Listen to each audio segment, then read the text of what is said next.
माननीय सदस्यहरू, प्रतिनिधि सभाको आजको बैठकको कारबाही प्रारम्भ हुन्छ। माननीय सदस्यहरू, प्रतिनिधि सभाको सभामुख पदको निर्वाचन कार्यक्रम अनुसार निर्धारित समयभित्र सभामुख पदमा माननीय सदस्य डोल प्रसाद अर्याललाई निर्वाचित गरियोस् भन्ने एकमात्र प्रस्तावको सूचना प्राप्त हुन आएको बेहोरा जानकारी गराउँछु। माननीय सदस्यहरू, अब उक्त प्रस्तावका प्रस्तावक माननीय रवि लामिछानेलाई यस सभाका माननीय सदस्य डोल प्रसाद अर्याललाई प्रतिनिधि सभाको सभामुख पदमा निर्वाचित गरियोस् भनी प्रस्ताव प्रस्तुत गर्न अनुमति दिन्छु। समय 10 मिनट।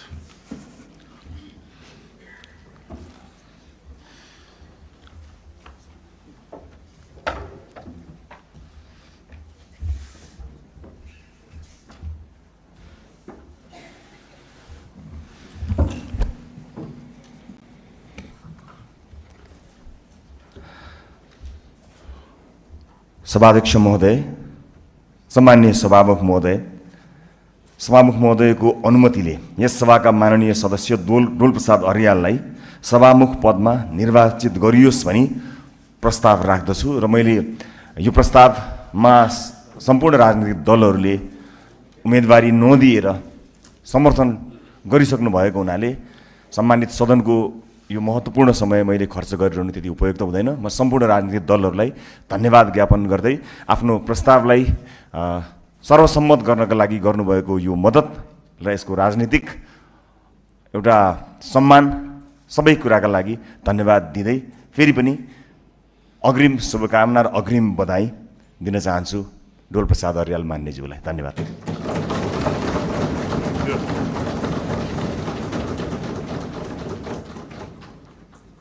माननीय सदस्यहरू, अब उक्त प्रस्तावका समर्थक माननीय कानुन न्याय तथा संसदीय मामिला मन्त्री शोभिता गौतमलाई प्रस्तावको समर्थन गर्न अनुमति दिन्छु।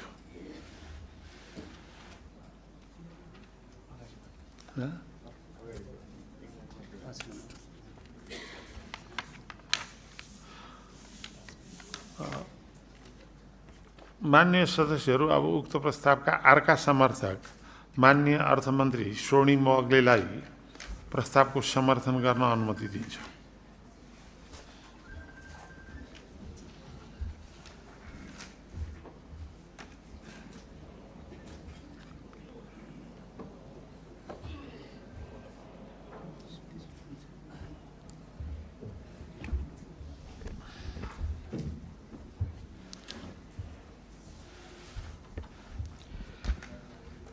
सम्माननीय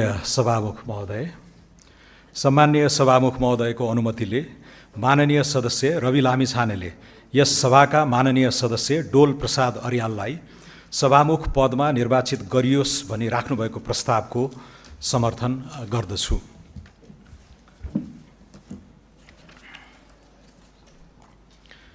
यस अभूतपूर्व जनादेश प्राप्त सार्वभौम संसदको गरिमामय सभामुख पदमा हाम्रो पार्टीका संस्थापक नेता,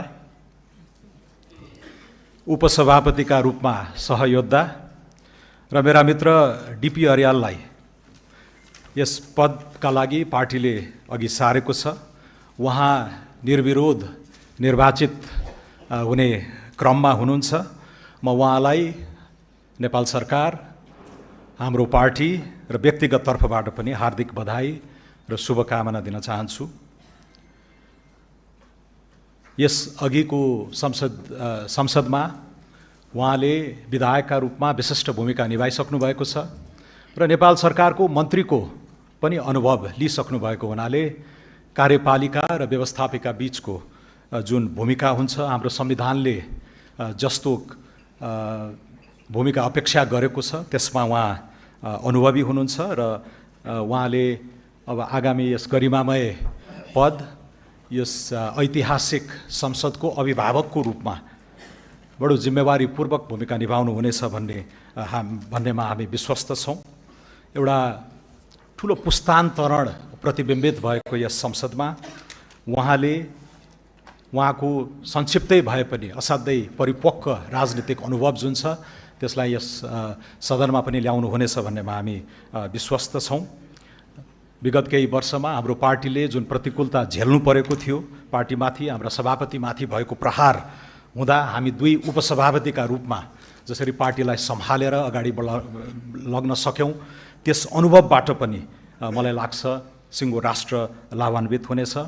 मैले व्यक्तिगत रूपमा देखेको उहाँको उत्कृष्ट व्यवस्थापकीय क्षमता छ, शालीन समन्वयकारी भूमिका छ र एउटा औसत मध्यम वर्गीय सङ्घर्षबाट ओतप्रोत भएको एउटा जुन गाथा छ, जीवन गाथा छ, त्यसलाई सार्वजनिक नीतिसँग जोड्नुपर्छ भन्ने एउटा उन्नत चेत उहाँमा पनि मैले पाएको छु। यिनै लाइफ एक्सपिरियन्सेसहरूबाट अब आगामी संसद लाभान्वित हुनेछ, यसमा म ढुक्क नै छु। संसदको अभिभावक हुँदै गर्दाखेरि सबभन्दा बढी अपेक्षा गरिने गुण भनेको तटस्थता हो। त्यसमा उहाँ खरो साबित हुनेछ भन्नेमा पनि म विश्वस्त छु। एउटा 51 सालतिरको संसदीय अधिवेशनमा एउटा शब्द प्रचलनमा आएको थियो, सस्पेन्डेड एनिमेसन। कुनै दलीय आबद्धता नराखिकन त्यो तटस्थतालाई थप प्रत्याभूत हुने गरेर एक किसिमको त्याग नै गरेर पनि यो जिम्मेवारी लिनुपर्ने हुन्छ। त्यसमा पनि माननीय डिपी अर्यालले त्यो इङ्गित गरिसक्नु भएको छ र हाम्रो पार्टीको तर्फबाट पनि त्यो रोजाइलाई इन्डोर्समेन्ट हुने नै छ। म टुङ्ग्याउँदै गर्दा अलिकति इतिहासतिर फर्कन चाहेँ। 2015 सालको ऐतिहासिक निर्वाचनबाट सभामुख हुनुभएका कृष्णप्रसाद भट्टराईले केही मानकहरू स्थापित गर्नुभएको थियो। सरकार सत्ता पक्षको हुन्छ, संसद विपक्षको हुन्छ भन्ने मानक त्यति बेलै स्थापित भएको थियो। त्यसलाई हामीले अघिल्ला संसदीय अभ्यासहरूमा कति उतार्न सक्यौँ भन्नेमा प्रश्न आउला, शोधकर्ताहरूले यसमा चाहिँ विश्लेषण गर्दै गर्लान्, तर त्यो एकचोटि फर्केर न्याय गर्नुपर्ने मानक हो जस्तो हामीलाई लागेको छ। प्रचण्ड बहुमतले सत्तापक्ष बलियो हुँदै गर्दा विपक्षीहरूप्रति थप उदार र सहिष्णु हुनुपर्ने पनि हाम्रो पार्टीको मान्यता रहेकै छ। बहुदलीय व्यवस्था पुनर्स्थापित भएपछि 48 सालका पहिला सभामुख दमननाथ ढुङ्गानाले पनि आधुनिक युगका लागि संसदीय अनुभव बिर्सिसकेको नेपाली पुस्तालाई पनि ती उच्च मानकहरू के हुन सक्छन् भनेर पुनर्स्थापित गराउनु भएको स्मरण म यहाँ गर्न चाहन्छु। उहाँले पनि बडो डिग्निटीका साथ त्यो पदलाई न्याय गर्नुभएको अहिले इतिहासकारहरूले पनि मूल्याङ्कन गर्ने गरेका छन्। थिति बसाउने, पद्धति बसाल्ने र कहिलेकाहीँ निरस हुने संसदीय गतिविधिहरूलाई पनि उहाँले असाध्यै उच्च हास्य चेतले पनि चाहिँ पस्केर संसदलाई जीवन्त बनाउनु भएका उदाहरणहरू छन्। त्यति बेला असाध्यै विरोध गरिराख्नुहुने एकजना सांसद हुनुहुन्थ्यो, विरोध खतिवडा, सधैँ विरोध गर्ने र सभामुखको पदबाट दमननाथ ढुङ्गाले भन्नुहुन्थ्यो, हजुरको काम विरोध गर्ने, मेरो नामै दमन, मेरो काम चाहिँ दमन गर्ने भन्नुहुन्थ्यो। त्यसैले यो खालको एउटा हाउसलाई जीवन्त, लाइभली एउटा कर्मकाण्डमा मात्रै सीमित नगरिकन नेपाली जनताका मुद्दाहरूलाई मुखरित गर्ने एउटा स्पेस प्रदान गर्ने त हो नै, तर त्यसलाई नतिजासम्मै टुङ्ग्याउने र त्यो प्रक्रियालाई जीवन्त एउटा लोकतन्त्र यसरी पनि बग्छ है भनेर देखाउने जिम्मेवारी सभामुखमा हुन्छ। हामीले उहाँबाट त्यो सिक्ने हो। र 65 सालपछि संविधान सभाले अर्को सङ्क्रमणको व्यवस्थापन गर्दै थियो। असाध्यै पेचिला चुनौतीहरू थिए। त्यति बेला सुभाष नेमाङले निभाउनु भएको आफ्नो कानुनी विज्ञता इत्यादिलाई उतारेर जुन व्यवस्थापकीय समन्वयकारी भूमिका उहाँले निभाउनु भयो, त्यसले पनि असाध्यै जटिल सङ्क्रमणलाई पार लगाउनको लागि तत्कालीन व्यवस्थापिकाले भूमिका खेलेको थियो। त्यसैले कृष्णप्रसाद भट्टराई, दमननाथ ढुङ्गाना, सुभाष नेउवाङ जस्ता आफूभन्दा अगाडि आएका अग्रजहरूका राम्रा कुराहरूलाई, तर अहिलेको आधुनिक नेपालको आधुनिक पुस्ता, नयाँ पुस्ताका अपेक्षा आकाङ्क्षाहरूलाई पनि जसरी हाम्रो पार्टीले ग्रहण गरेर जेनजी आन्दोलनको मर्मलाई बोकेर अगाडि बढ्यौँ र आज यो ऐतिहासिक उपस्थिति हामीले चाहिँ यहाँ हासिल गर्न सकेका छौँ। यो सबैको मर्मलाई उहाँ माननीय डिपी अर्यालले बोकेर यसलाई चाहिँ आफ्नै शैलीमा ढालेर एउटा मौलिकता दिनुहुनेछ र यो संसदीय कार्यकाल, यो 5 वर्षको ऐतिहासिक संसदीय कार्यकाल नेपालकै संसदीय इतिहासमा चाहिँ साँच्चीकै अनुपम हुनेछ भन्नेमा म विश्वस्त छु। माननीय डिपी अर्याललाई बधाई तथा शुभकामना दिँदै म बिदा हुन्छु। हस्त धन्यवाद।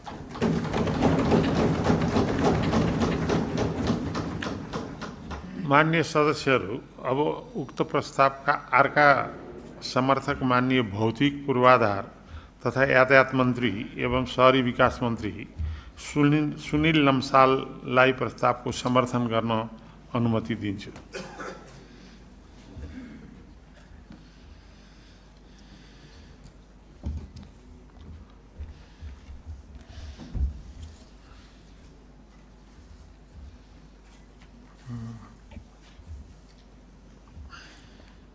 सम्माननीय सभामुख महोदयको अनुमतिले माननीय सदस्य रविलामी छानेले यस सभाका माननीय सदस्य डोल प्रसाद अर्याललाई सभामुख पदमा निर्वाचित गरियोस् भनी राख्नुभएको प्रस्तावमा समर्थन गर्न चाहन्छु। धन्यवाद।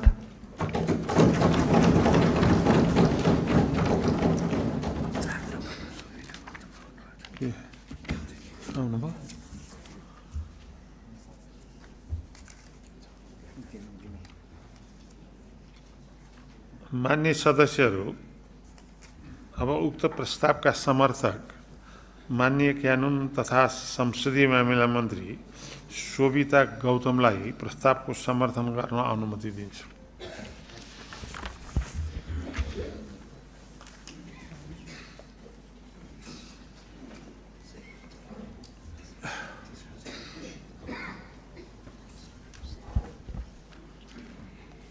सम्माननीय सभामुख महोदय, आज म यस गरिमामय प्रतिनिधि सभामा माननीय डोल प्रसाद अर्यालज्यूलाई सभामुख पदका लागि माननीय रवि लामिछानेले प्रस्तुत गर्नुभएको प्रस्तावको समर्थकको रूपमा उभिँदै गर्दा गौरव र जिम्मेवारी दुवैको गहिरो अनुभूति गरिरहेको छु।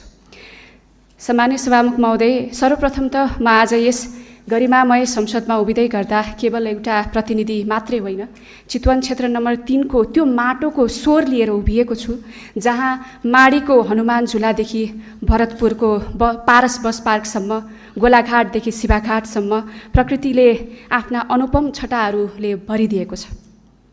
तर सभामुख महोदय, यही सुन्दर प्रकृतिको काखमा एउटा गहिरो पीडा पनि लुकेको छ। त्यो सौन्दर्यभित्र सङ्घर्ष छ, त्यो हरियालीभित्र अभाव पनि छ। आज म ती मानिसहरूको प्रतिनिधित्व गर्दै यस सभामा उभिएको छु, जो इमान्दार छन्, जो कर्मठ छन्, जो आफ्नै पसिनाले धरतीलाई उर्वर बनाउँछन्, अन्न उब्जाउँछन्, तर मल, बिउ बिजन, सिँचाइ जस्ता सामान्य आवश्यकताबाट पनि वञ्चित भएर निराशा र पीडासँग जुधिरहेका छन्।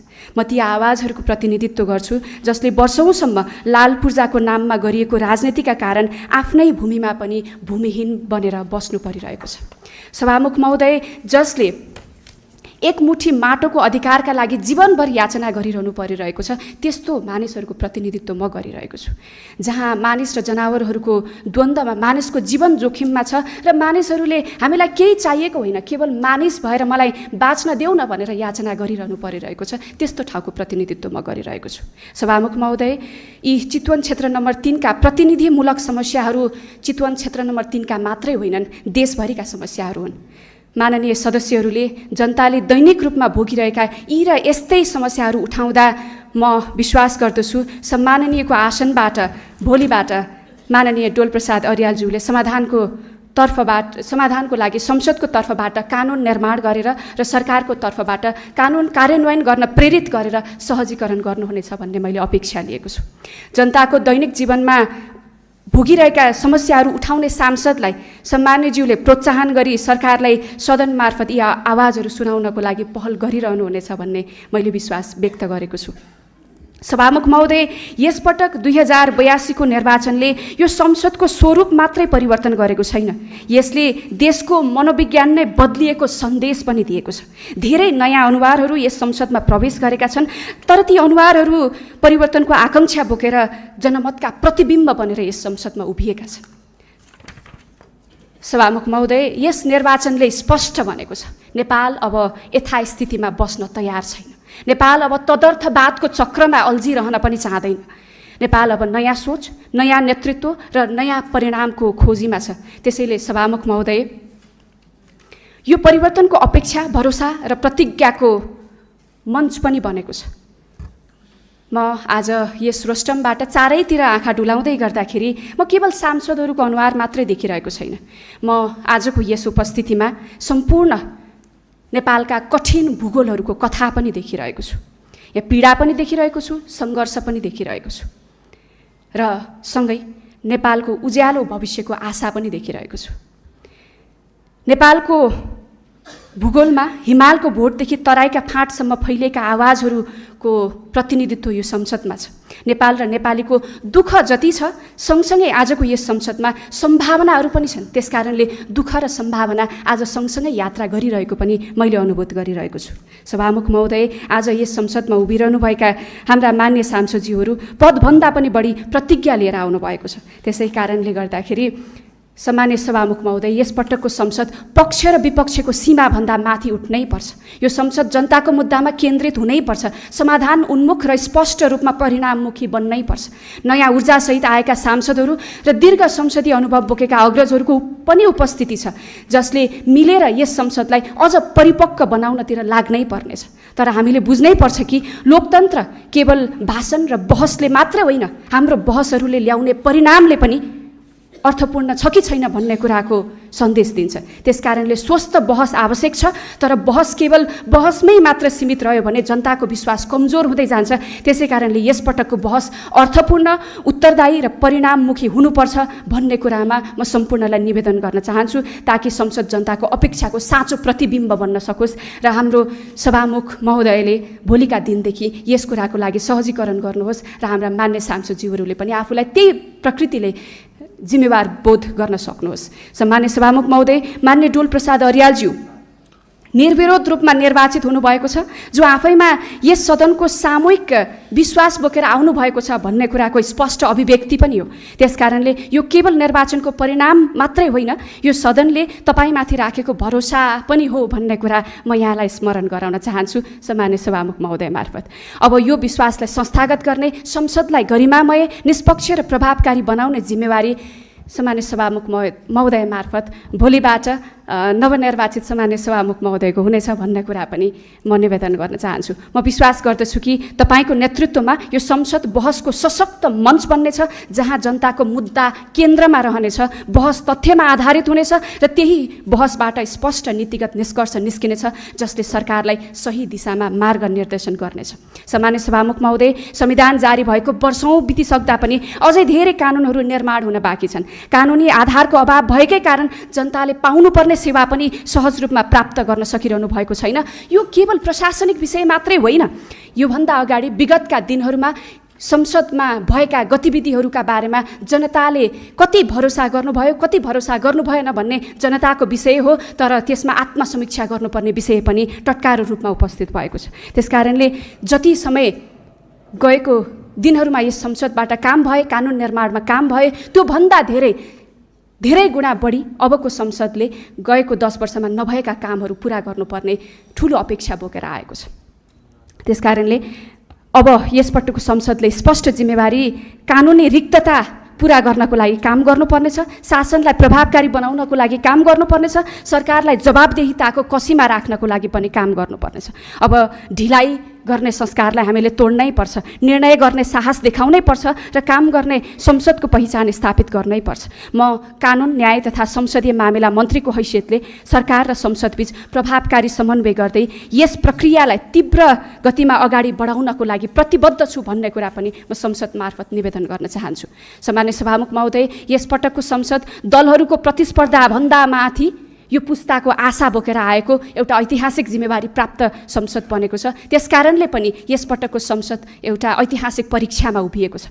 हामीले आउने पुस्ताको भविष्य सुनिश्चित गर्न सक्छौँ कि सक्दैनौँ, नेपालको अबको मार्गदर्शन सही दिशामा लैजान सक्छौँ कि सक्दैनौँ भन्ने कुराको निर्णय यहीँबाट हुनेछ। हामी यही क्षणमा चुक्यौँ भने इतिहासले हामीलाई कहिले पनि माफ गर्ने छैन। यदि हामी जनताको मुद्दाबाट टाढा भयौँ, यदि तथ्यभन्दा बढी भावनामा अल्झ्यौँ, यदि अनावश्यक विवादमा हामीले समय खेर फाल्यौँ भने यो संसद आशाको प्रतीकभन्दा बढी निराशाको उदाहरण बन्नेछ। त्यसकारणले सम्मान्य सभामुख महोदय, हाम्रो बोली यस संसदमा हामीले राख्ने विषयवस्तु, हामीले अभिव्यक्त गर्ने हाम्रा विषयवस्तुहरू मर्यादित हुनुपर्छ। त्यसमा तथ्यहरू हुनुपर्छ भन्ने कुरामा म स्पष्ट छु र त्यही कुरा यो संसदमा सामान्य सभामुख महोदय मार्फत निवेदन गर्न चाहन्छु। किनकि संसद भनेको केवल बोल्ने थलो मात्र होइन, निर्णय गरेर देशलाई एउटा दिशा निर्धारण गर्ने जिम्मेवार संस्था पनि हो। त्यसैले हामीले जिम्मेवारीपूर्वक आफ्नो भूमिकालाई यहाँ प्रस्तुत गर्नुपर्छ। अन्त्यमा माननीय डोलप्रसाद अर्यालज्यूलाई सभामुख पदमा निर्विरोध रूपमा निर्वाचित हुनुभएकोमा हार्दिक बधाई र सफल कार्यकालको शुभकामना व्यक्त गर्छु र उहाँको जिम्मेवारीलाई पूर्ण समर्थन गर्दै उहाँको नेतृत्वमा यो संसद अझ प्रभावकारी, मर्यादित र जनउत्तरदायी बन्नेछ भन्ने कुरामा म विश्वास व्यक्त गर्न चाहन्छु। हवस् त, धन्यवाद।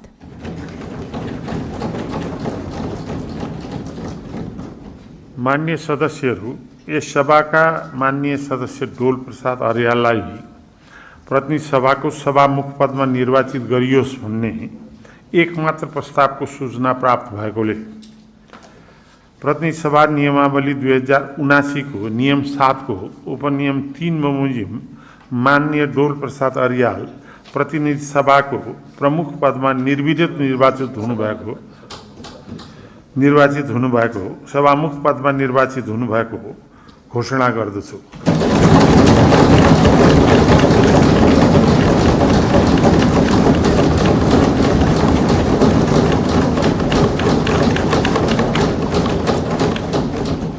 माननीय सदस्यहरू, संघीय संसद प्रतिनिधि सभाको सभामुख जस्तो गरिमामय पदमा निर्विरोध निर्वाचन हुनुभएकोमा माननीय डोलप्रसाद अर्याललाई मेरो व्यक्तिगत एवं प्रतिनिधि सभाको तर्फबाट हार्दिक बधाई तथा सफल कार्यकालको शुभकामना व्यक्त गर्दछु। माननीय सदस्यहरू, अब यो प्रतिनिधि सभाको अर्को बैठक 2082 साल चैत 23 गते सोमबार दिनको 1 बजे बस्ने गरी यो बैठक स्थगित हुन्छ।